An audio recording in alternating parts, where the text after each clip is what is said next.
All right, welcome everyone. We are back with What's Up? And we're talking about General Assembly today.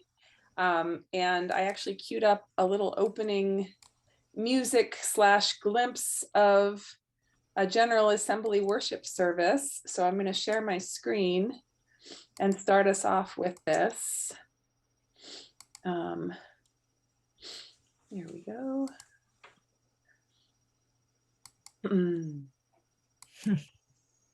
This is from the 2019 General Assembly.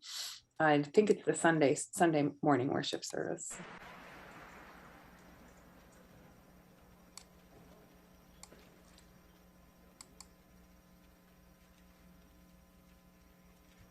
Folks can sign up when they attend to be part of this choir.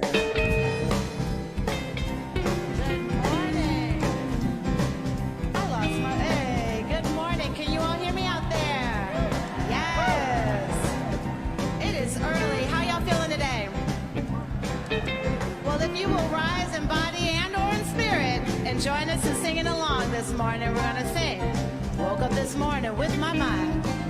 Oh, I woke up this morning with my mind. Stay on freedom. Woke up this morning with my mind.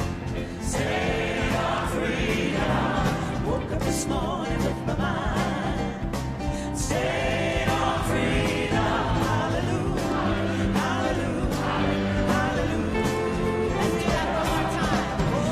This morning with my mind, stay on freedom. Woke up this morning with my mind, stay on freedom. I woke up this morning with my mind, stay on freedom. Hallelujah, hallelujah, hallelujah. We were moving and grooving with my mind. Stay on freedom.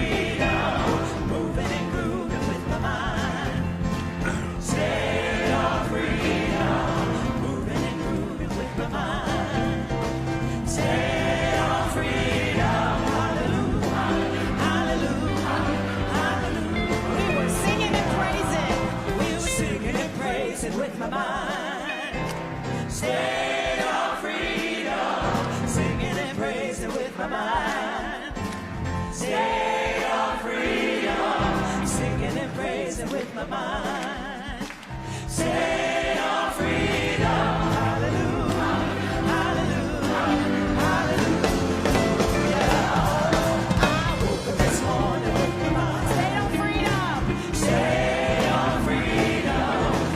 This morning with my mind, stay on freedom. I woke up this morning with my mind, stay on freedom. Hallelujah, hallelujah, hallelujah, hallelujah, hallelujah, hallelujah, hallelujah, hallelujah, hallelujah.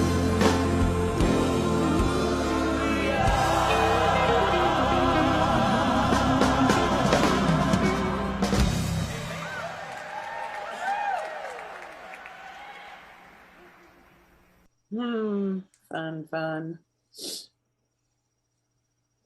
So welcome, lighting a chalice. We're together. It's lovely to be with one another.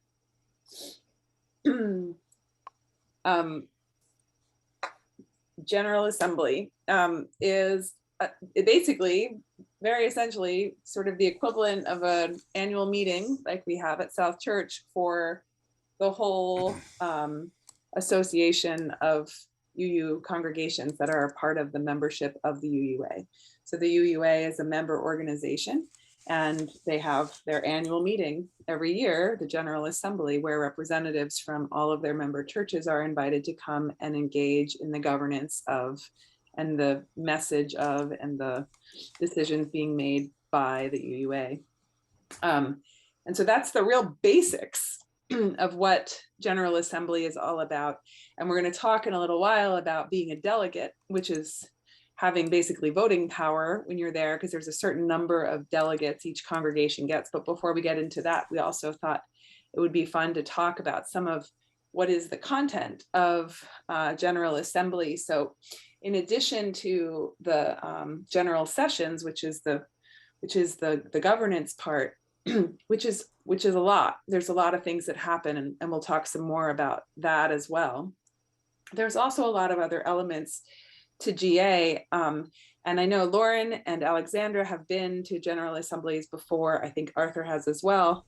I've been there. I've brought youth there 3 different times. So we can all kind of chime in. I'd love to pass it around and just share some of the highlights of your experience. What are some of the things that happened at General Assembly? Lauren, you want to take a start at it?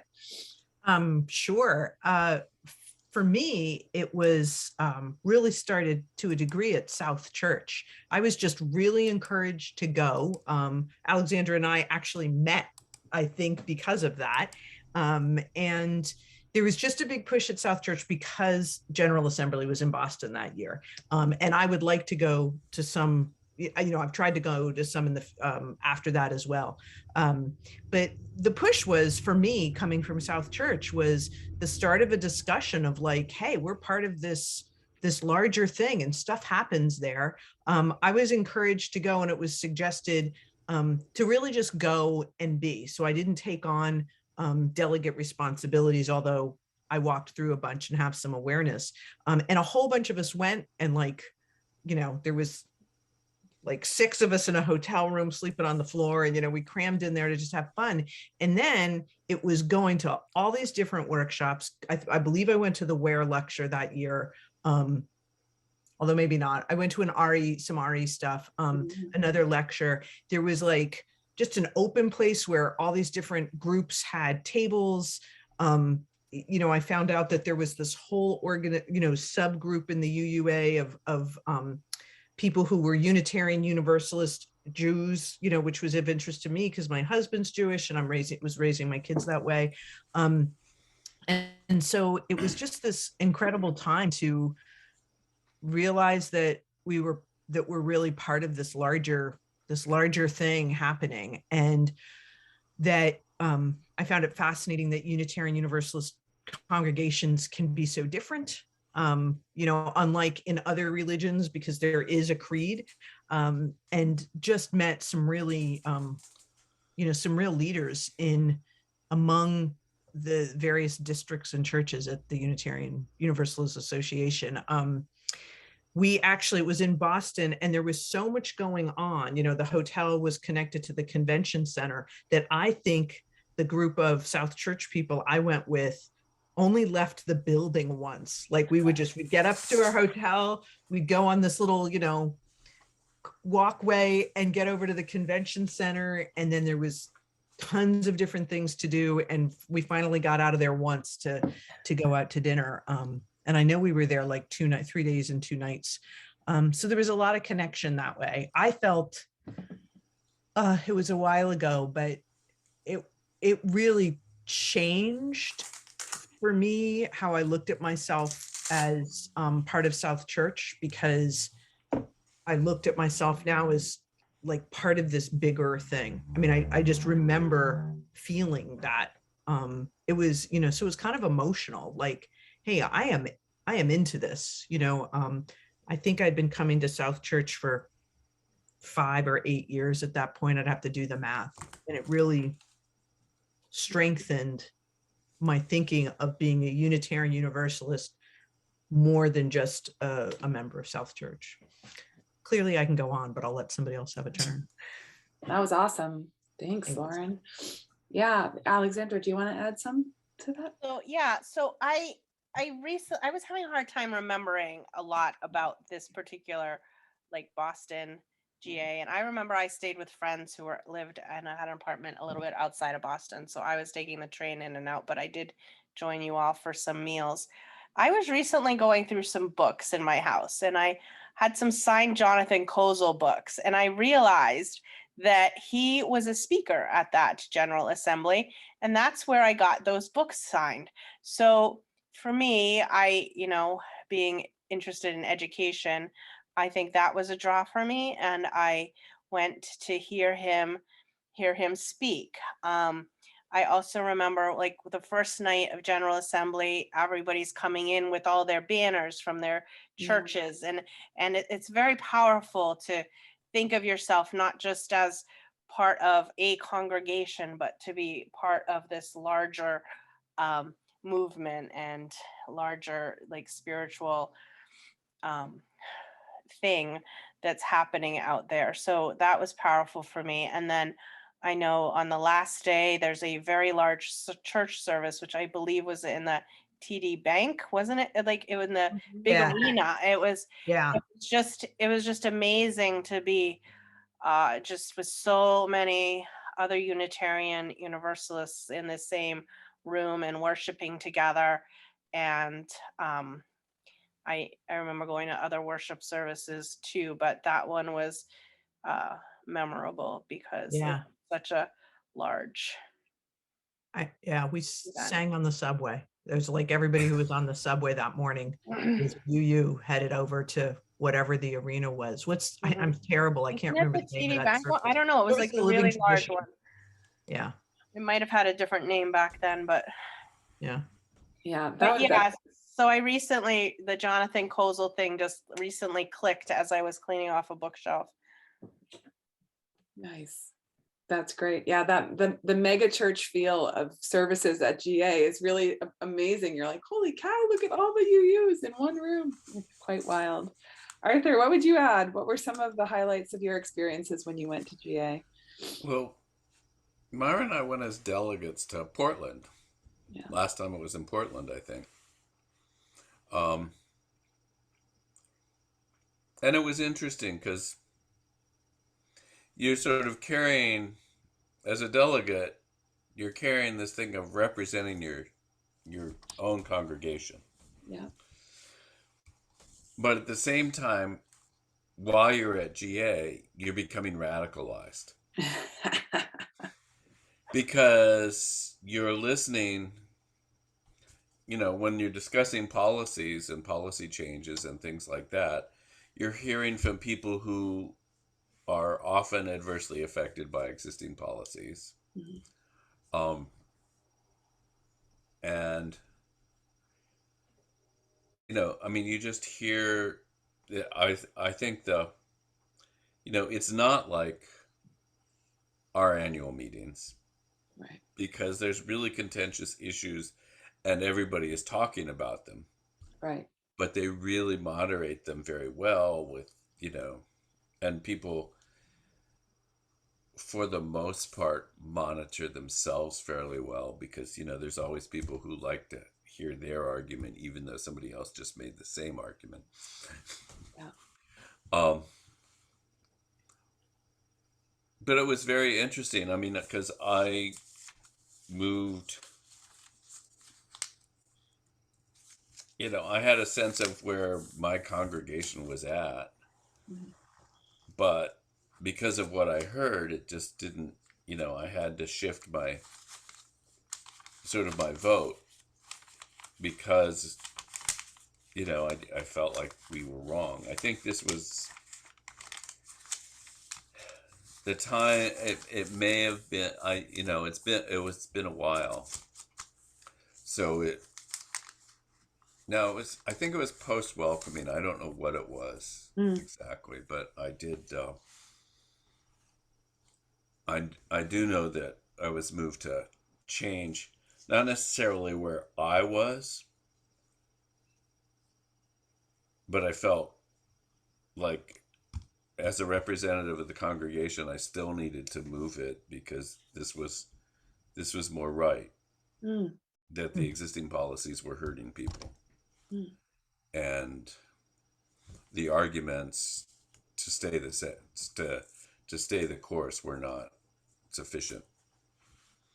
And so I think that was very important. And just to be, to hear those dialogues, Myra and I were both so inspired by the whole conversation that took place. It was all mediated, with the mic for Yeah. pro, the mic for con, and the mic for issues. Like parliamentary issues or whatever, and the lines of people for all of those. So it was like really great to see that, and to see sort of really hard conversations taking place in this, arena-sized venue. Yeah. So that was the really impressive thing for us. I mean, there were lots of really interesting um, workshops and things. Yeah. And so you can wander around and decide what am I going to do here and there, but that was the most powerful thing. There's a Plus, reason. Portland was really cool. Right. Right. There might be a reason you're on the collaborative governance task force, Arthur. You clearly like governance. I know that there are folks who go to GA and really try to avoid the actual annual meetings. So it's sort of similar to a congregation in that way, right? There are folks who have the head for kind of getting into it, and there are folks who are like, that's really not my thing. But what's kind of cool about the General Assembly is that there is so much going on. There's a huge convention hall with all these different tables, like Lauren was saying, with like UU Jews and UU Buddhists, UU humanists, and there's all Pagans, don't forget the pagans. Pagans, Christians, there are all the different sort of identity groups. There's all the different sort of professional, like the theological schools are there. There's people, the craft vendors selling chalices and stoles and cool rhythm drums and, like all kinds of worship supplies. And books. The UUA bookstore is there, and so there's all these workshops. So we've always gone with youth, and I've tried to wear two hats at times, being a delegate as a religious professional, and then also being there with youth, which is very tricky to do because the youth don't have the patience for the length of those general sessions, but the youth have had some really compelling experiences in some of those workshops. I can remember going with one group. There was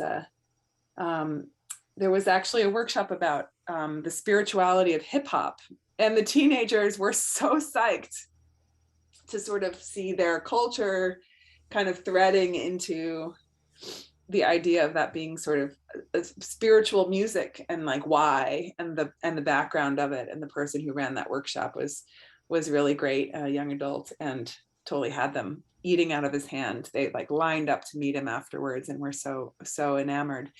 And there was a GA where William Barber came and spoke, and that was incredible. We saw Brian Stevenson wear a lecture in New Orleans, and he signed books for many of our high school kids. Were lined up and shook hands with Brian Stevenson, and did some service work in New Orleans while we were down there. So it's really it's really quite a remarkable gathering. I'd throw in there too. And Kathy, have you ever been to General Assembly? I didn't want to leave you. No. I'm kind of thinking, oh, good. All of you are doing this for me. Well, no, we're doing it for you. But I just add, with like the clip that Kirsten showed at the beginning is our opening words. Fun and cool. It was small. I mean, that was not everybody who was there. I just want to clarify that was probably just one day out of the however many it's going on, 5 to 6 days. That was probably one worship service. So plenty of people you can't go to everything, right? The one that Alexander was talking about, the one in Boston that was at, TD Bank North or whatever. And I can't remember the service at all, but I remember getting there because that was more of the fun where the party was, whatever. But, that was where just about everybody who could possibly go, that's like the pinnacle moment to have worship on that day. And so that was huge. So I just want to throw out there that, it's at least Boston was big. And I think a lot of them are, because I think a lot of the churches, the members of the UUA, do go and are really, committed to that. It's the way they connect. So some people go as delegates and some people just go as UUA members. Yeah. Do most of the ministers go? A lot of ministers go, but not all. And so it's interesting. So like South Church, we have, I think, we're entitled to, I want to say like 9 delegates, maybe something like that, 9, Yeah. 10. And we It's on haven't, our size, I take it. yeah, based on Yeah. our size, exactly, based on the number of, it's based on the number of Paid members. paid members, right, that we pay. And so that amount that we, in our budget, we talk about every year of what we pay to the UUA, and then there's coordinating based on that. But we haven't used our delegates in the last many years, or all of them. As I said, I've been a delegate, but I'm a delegate as a religious professional. So it's not representing South Church, it's representing religious educators, representing myself as a religious professional. I know that we have used some delegates, but in some congregations, so the culture in different congregations is different. Some ministers go every year religiously, and the people in their congregations go, and there's competitiveness over the delegates. So you have to apply, and they select delegates from their congregation. And there's for some places, there's far more people going than just the number of delegates. With South Church, you could go and easily be a delegate if you wanted to go to GA. This year it is in Portland, Oregon again, and next year it's going to be in Pittsburgh, Pennsylvania. When is it? It is towards the end of June, 23rd, 26th. Hang on, I have it up. Maybe I don't. The other thing, June. So in very, Yeah, it's always the end of June. yeah. This The year, other- it's June 22nd to 26th this year. And in Pittsburgh, for people who might plan ahead, June 21st to the 25th. Yeah, Pittsburgh's next year. yeah, Pittsburgh's next year. Steel How Town. do we go about choosing delegates in South Church, or is it just? not- So, I would imagine as of currently, I believe the board has to approve it. So you just ask the board, and I don't think, as we haven't been using them all. So I think anybody that wanted to be a delegate could do so. You can attend GA virtually now. So one of the things that happened with COVID, obviously during COVID, there wasn't GA. There's now a hybrid option with GA. Not everything that happens in person is done the same way through online, but the meetings are all done and coordinated so that people can be attending virtually. So in terms of paying attention to what's going on with the denomination and voting in that process is accessible.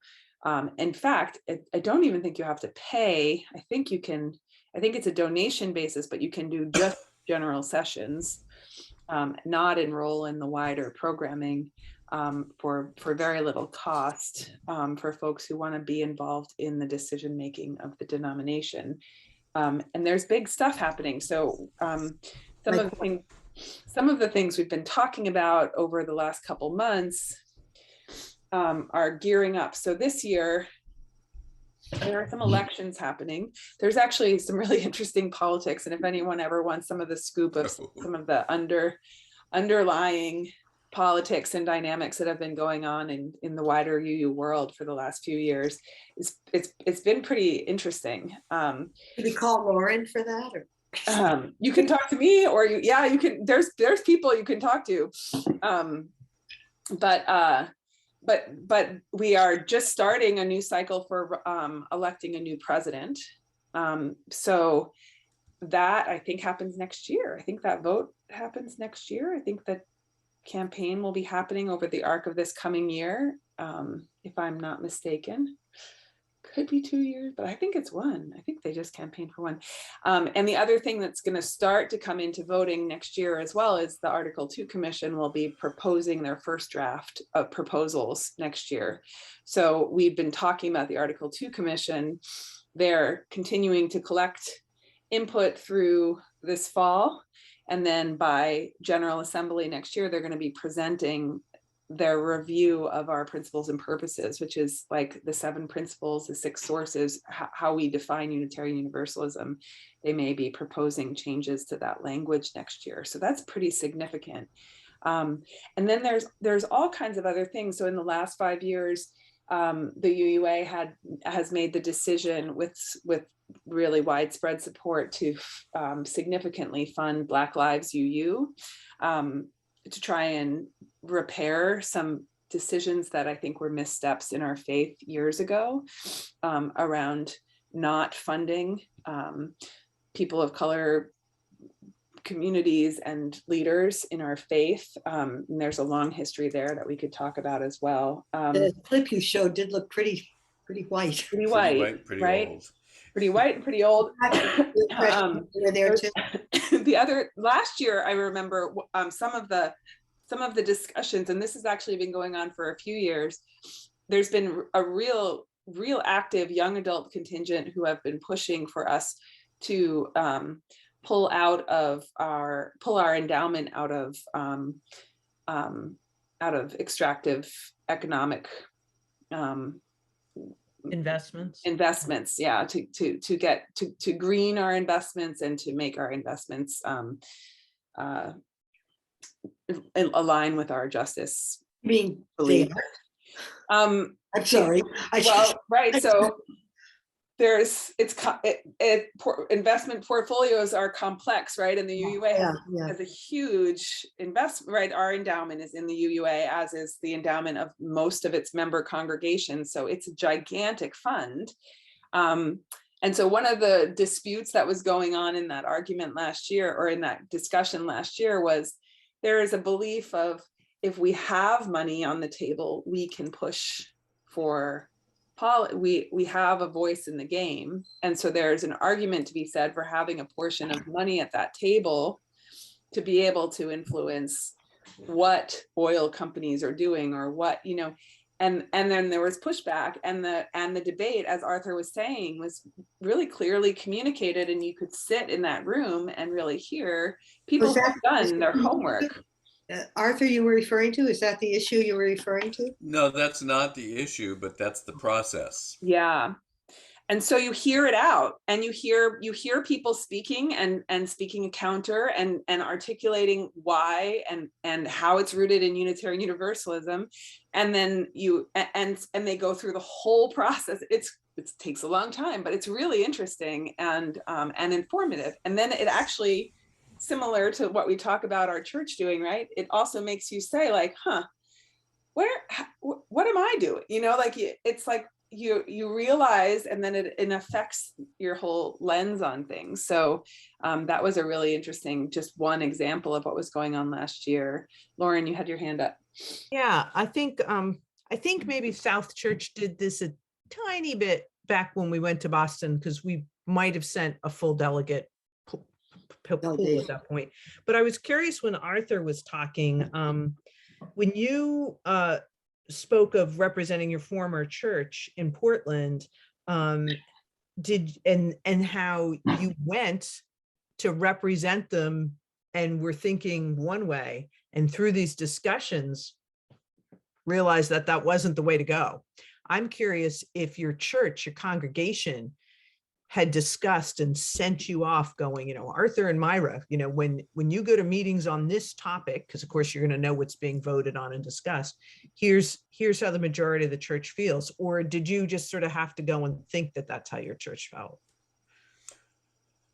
For our church was a lot like South Church in the sense that they weren't connected. I mean, there are study issues that are coming up in South Church.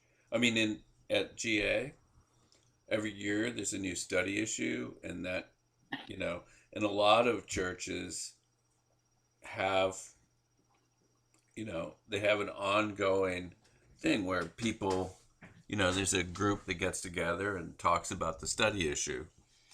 And then they can say, well, this is what we think, and send you off with, okay. But our church was really not like that. But it was more like, and it's not even a sense of the congregation, right? It's only a sense of the people that in the congregation. Wow. You're just, here's where I think people would mostly be, but only the people that I know. Right. So it's very very Yeah. self-selecting and small. I mean, it's much better if you have, these are the things that are there, and what does the congregation think? And then you go off as a delegate and you come back and you voted differently, and you have to justify your vote to people. Right. I That's think what I that was would thinking be, of. I think that would be a better way to do it. You know, Or maybe the community of communities model is a good one to think about with delegates, right? Of like giving your delegates to different cohort groups within the congregation who are representing those different kinds of perspectives. Yeah. Yeah. Interesting. But I think on some of these big issues that, like you mentioned, coming up, Article 2 Commission, I mean, that's a real motivation to me to just have some more level of discussion at South Church, because that could potentially really impact people, and then that impacts our church, our congregation. A decision could be made or not made that could bring people in and send people off, which happens in church naturally, but our chance to have a say in it. So Did you get the sense at the GAs that you all attended that there were a lot of congregations that had done that as a congregation, taking the issues that were going to be presented and really discussed them? Maybe not didn't vote on them, but they gotten a sense of the church on them in a conscious way. No, yes. Not having been part of the South Church delegate group, I'm not as aware of that. So I don't, and I can't remember, I don't want to, I know that I had a gathering at my house. I was sort of like, oh, a whole lot of South Church people are going. Why wouldn't we all know who's going? So I had a gathering, and again, that's where I met Alexandra, I think. And, I can think of other people I went and, had tea with while we were on the thing and all, but I know like we had like 20 or 30 people at that gathering. And so that was this isn't quite answering your question, but that was an interesting thing in that people didn't, we weren't organized at South Church. That gave us a little bit of organization to say, wait, here's these other people who are going. So I do think it's important, that was a start for us. Whether or not our delegates had more discussion, I couldn't respond to that. What about you, Arthur? oh, it's interesting. I knew a lot of people at GA because I knew them from Star Island. So they were from various different congregations, Arlington and New York, and just a lot of different congregations, and they were there. So they were actively engaged. In terms of the first question about whether,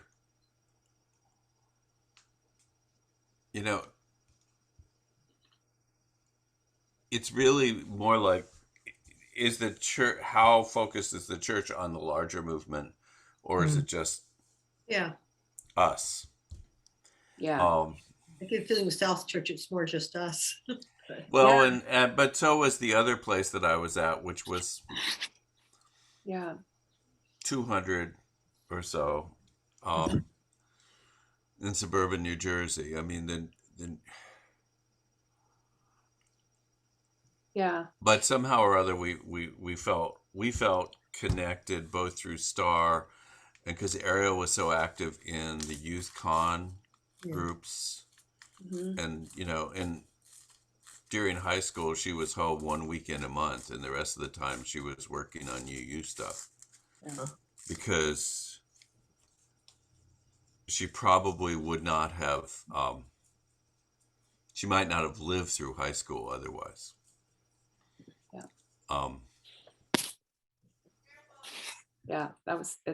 That's true for, I know a lot of kids like that, that UU community saved them during those years. So Kathy, I think there probably are some churches that are that deeply organized, but my sense is that most delegates are more like, whether there's competition for getting the getting to be the delegate, I haven't heard of many congregations that are as organized as having like pre-discussed and are going with sort of a sense of what their congregation wants them to vote for.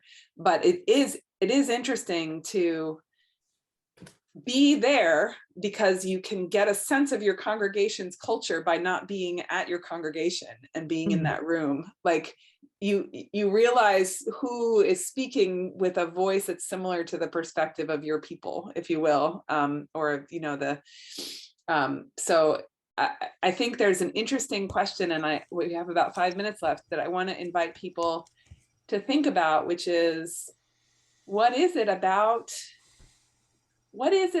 our congregation, our whatever, what is it about us that makes our faith as insular as it does, in the sense of like, we're really about South Church, we're not so plugged in this way. And that was true for Arthur's experience in another congregation. I think that kind of individualism, that sort of microcosm churching, is common in Unitarian Universalism. I wonder if it's partly because of our polity, but I also wonder if it's cultural.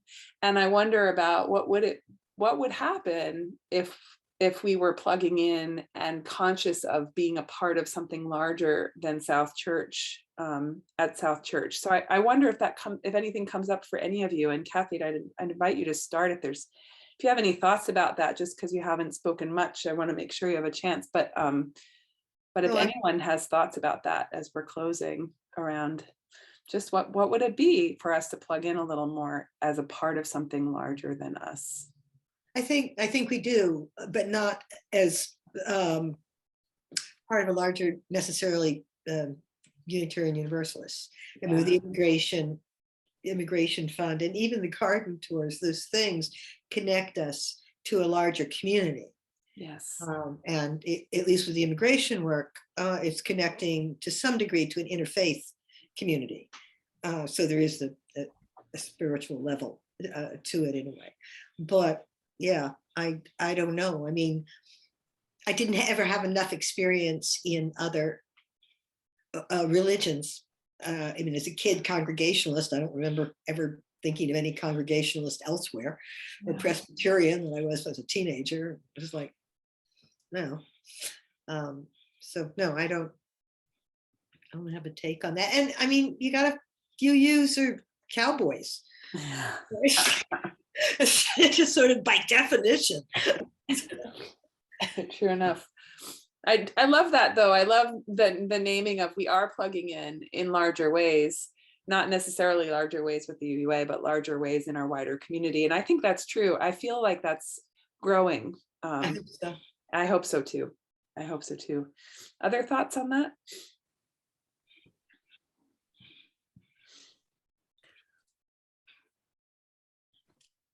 I'll go. Just wanted to give everybody a chance. I'm thinking to some degree the size of our church, and this is just a guess, but I ended up many years ago getting involved a little bit with the Northern New England district, which is actually now is a larger district. They've remapped things, but at the time, I believe it was the Northern New England district.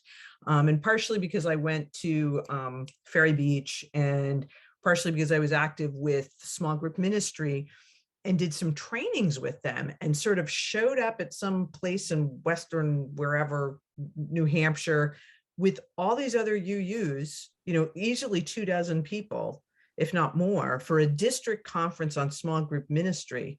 And was just like, oh, there's more of us out there. And what I noticed is that most everybody else was from a small church. And I wonder if, they need, when they need a discussion, there was more of a need to go out. It's just a guess. There was, or that they were more connected with services that the district organization at the time provided. And that South Church, that impacted us. I also just sort of have a sense that there might have been some longer term cultural, we didn't, all our leadership, we were more inward. I do think that I think that we've improved that in the 20 plus years I've been there. I'd like to see it improve more, obviously.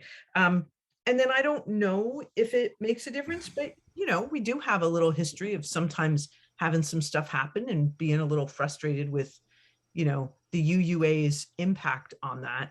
And that's what Learning Associates had watched something about the Article 2 Commission, and separate from that discussion, there was comments made about how UU churches often, you know, have that insular view of themselves, and then they know the UUA is over here, and they're missing all of this stuff in the middle. Right. And so we kind of, as South Church, we might say, you know, this thing happened a decade ago that impacted us, and it was a decision from the UUA, and we're bothered by that. We're still members of the UUA. We're not that bothered, but that kind of ticked us off, and not feeling as connected. But because of that, then we miss all this other stuff in the middle too, and other things that they do provide. So I just kind of wonder where we are with that. I didn't even know there were districts. It's regions now. Yeah, there was Northern New England district. Now it's the New England, or the New England region, and it's larger. You're right, Lauren. But yeah, there used to be districts that got decided, I believe, at General Assembly.